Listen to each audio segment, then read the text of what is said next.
अर्थसंकल्पामधील 10 मोठ्या घोषणा आपण पाहूया।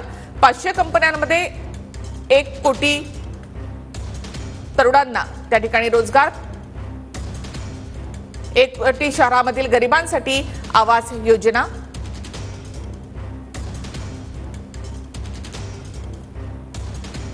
गरीब कल्याण योजनेअंतर्गत 5 वर्ष 80 कोटी लोकांना मोफत धान्य दिलं जाईल।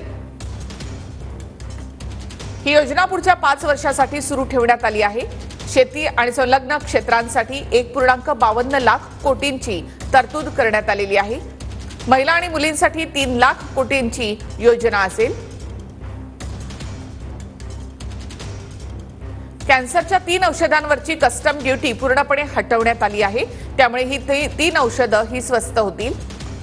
सूर्यघर योजनेमध्ये 1 कोटी घरांना 300 युनिट वीज मोफत मिळणार आहे। 15 वर्षासाठी राज्यांना व्याजमुक्त कर्ज दिलं जाईल। बिहारमध्ये महाबोधी आणि विष्णुपद मंदिरासाठी कॉरिडॉर उभारण्यात येईल।